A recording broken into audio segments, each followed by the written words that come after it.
Aloha everybody and welcome to part 5 of Pac-Man World. So in the last stage we got all the Pac-Man letters, as we're going to do with every stage in this game.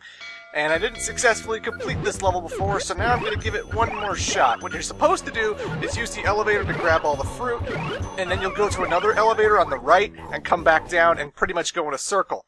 I died again though. And since there are only 2 levels in the Volcano Ruins levels, that's going to be our last attempt at it. But, oh well, right? You got the basic idea. You just go up the elevator, you go around, you go down the other elevator, and then boom. When you get the game yourself, I'm sure you could play it and experience it for yourselves, you know? Because I believe this game is on PlayStation Network for the PlayStation 3. I could be wrong. I don't actually own a PlayStation 3. I've got a 360 for my generation, although I do have PS1, PS2. And I will be getting a PS4 soon because, well, I don't want an Xbox One. But anywho, ladies and gentlemen, we've come up to the boss of this particular world, and this is Anubis Rex. And the first part isn't so bad. Right now we're being chased by a mummy hand, and if he catches you, you can bet it's going to hurt. We have to dodge all of these spears that keep popping out of the ground, and the hitbox is a little bit bigger than it looks. You know, the problem about being Pac-Man is that he's a big ball, and you can be surprised what touches you and what doesn't touch you, you know?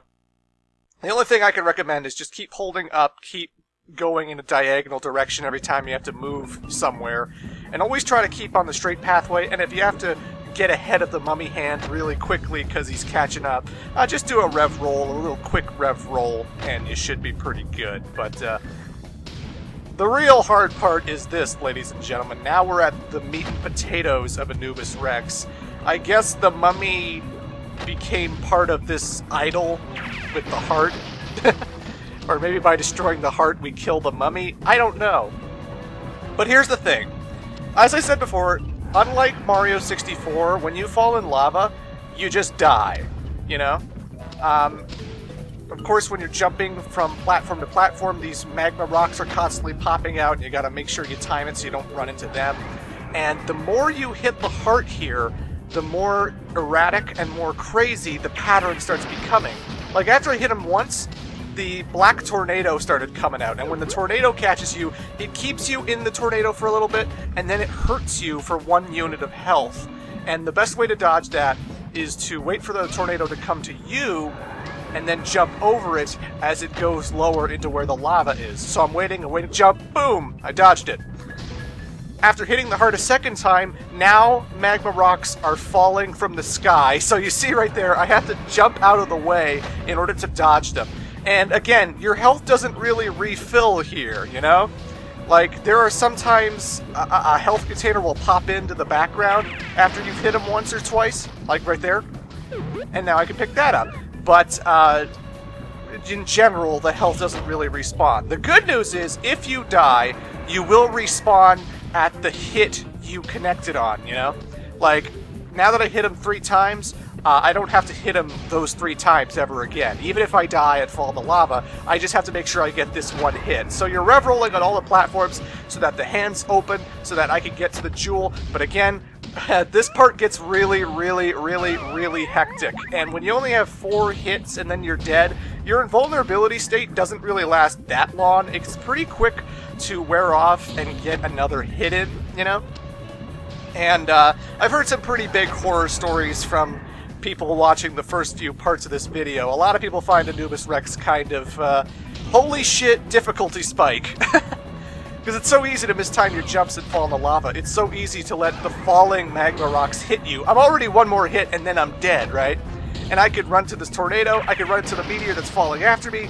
The white lasers that come out on the final hit, I don't know how you're supposed to dodge them. They're just too close to one another, so I almost always take hits from that.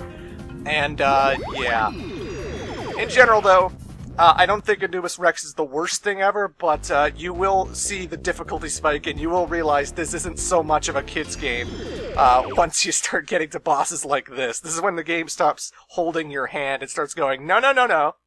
This is Pac-Man, motherfucker. You couldn't get all the cutscenes to happen in the original Pac-Man because it was hard, yo. Well, this is Pac-Man World. It's just as hard. Also, did the dog just say good boy to me? What a sassy, sassy canine. Anyway, folks, now we've entered into the space world. So now we're going to be going into outer space with all these rockets and lasers and whatnot, and that's always fun. So the thing about the space world is, this place has a huge... It has a huge fascination with lasers and switches and whatnot. Like, for this opening part, you'll see, like, a force field is in the way, and I can't get past the force field unless I hit a switch. In that case, the force field goes away, and then I could go through. And sometimes in this levels, the force field will activate another kind of contraption or another kind of pathway. Like, if I take away the force field in one part, it might create a pathway in somewhere else. So you gotta be careful how you manage the energy and whatnot. The enemies, we have some jellyfish on rotating electric zapper things, and you bet you're wondering what the hell that just was that I just did to the enemy right there. So I didn't start using this until now, but this is Pac-Man's other ability. He has the butt bounce, he has the rev roll, and if you push the circle button, he is able to throw his Pac pellets at enemies. And it goes at a very downward angle. You have to be kind of close to the enemies in order to throw the Pac pellet on them. It doesn't go horizontal in a straight line. He just throws it downwards, so it always hits the ground in front of him, you know? So the best, I would say, if you're going to throw Pac pellets at people, jump and do it, because that way you'll get more distance, and it just feels better, because, you know, it's like a wind-up throw, you know, you jump and then, it's like you're dunking a Pac pellet into someone's face, and that's always fun. There's a lot of enemies in Pac-Man that can be killed with a rev roll, can be killed with a butt bounce, but because of their design and because Pac-Man's kind of a ball-like character, it's very, very easy to take damage, you know? That's the one thing about Pac-Man World. I like this game a lot, but he does have a weird hit detection. He does bounce off things kind of odd. Like, sometimes when you butt bounce off of something, he might go somewhere you didn't want him to go because of his body, you know? He's a ball, and we can't really change that. We can't change how Pac-Man looks, you know? You gotta accept everyone's body size. Whether they're skinny, whether they're fat, you gotta be accepting, yo! And since Pac-Man doesn't want to lose weight, it's a little bit more bouncy and a little bit more odd to play. But, in general, you know, like there's a mummy enemy we saw in the Volcano Ruins level. He has, like, a spike, or you can't rev roll into his face or whatever. Like, you can rev roll it from behind and hit him in the back, but you can't bounce on his head because there's a spike up there. And it seems like when I try to rev roll the mummy from front, it tends to hurt Pac-Man in some way, you know? I always seem to take damage while killing him at the same time. So when you have enemies like that who aren't so simple, when they have some kind of pointy thing or some kind of thing that could hurt you if you try attacking them normally, that's what the Pac pellet's for.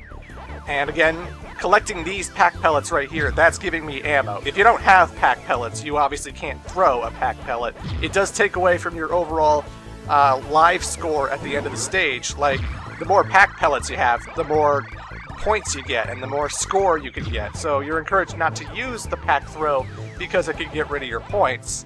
But if you don't care about that, and if you don't care about getting extra lives that much, you could pretty much Pac pellets almost every enemy in the game, and it keeps a nice, safe buffer distance. I don't think it kills everything. I think there's a bumper car thing in the next world that we can't kill. But, it's pretty good. You can also wind it up. Like, if you push circle, he'll just throw the Pac pellet, and it will only waste, like, one, and everything will be hunky-dory there. But, if you hold the circle button down, then he'll wind it up, and Pac-Man will start spinning in a circle and a circle. He'll still throw it in front of himself, he'll still throw it downwards onto the ground in front of himself, but because he winds it up, it gets supercharged, and then the Pac pellet becomes 10 Pac pellets that you're wasting, and it erupts into a giant explosion, and the explosion has a good enough reach that it can pretty much kill whatever's around you, you know? So, again, you could waste 1 Pac pellet and hope for the best, or you can waste 10 Pac pellets, hold the button down, and create some kind of explosion effect. And, so yeah, I didn't use it for the first 2 worlds because everything was butt bouncy. Everything was rev-rollable. Rev-rollable, if that's a phrase. I don't know. But, yeah, it's just worth mentioning that there's a lot of enemies I might take damage from later that, honestly, if I hadn't thought to use the Pac pellets, I might have been able to kill a lot easier. In hindsight, I see that. You know, I know there's a lot of enemies in the factory level I probably could have killed a lot quicker and gotten by a lot smoother had I chose to throw Pac pellets at them, but it's not my go-to ability, even though it is a really useful ability, and I just want people to know that it exists. So here in the space level, we got these jellyfish with the electric stuff. Obviously, the electricity damages you, but you can butt bounce on top of them. And eventually the electricity does wear off, and I think you can rev roll into them after the electricity wears off. I might be wrong about that. Do not fall into the blackness of space, because you'll just fall. You'll just fall, and you'll die, and you'll get to woo woo woo woo woo whoop whoop. And we do not want that. As I said before with the volcano level, because butt bouncing sends you higher into the sky, it's always a good idea to butt bounce from platform to platform in the later levels, as, you know, sometimes the jumps can be a little bit far. There's the charge up. Sometimes the jumps can be pretty far, and butt bounce carries you a lot higher and farther. So sometimes if you want to, if there's a platform you don't think you can quite jump to, try butt bouncing to it, you know? That might be the way to go.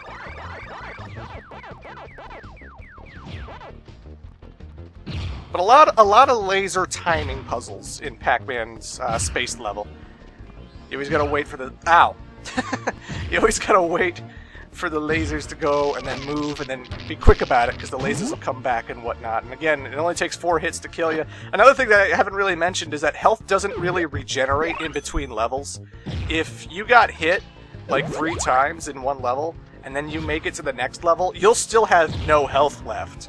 Like, it doesn't refill in between stages, so, you know, sometimes you'll find you'll kill yourself on purpose just because you don't want to take the risk of going so far with 1 unit of health, and then, oh wow, I died, and I didn't make it to a checkpoint yet, so I have to redo all of those sections all over again. Yay.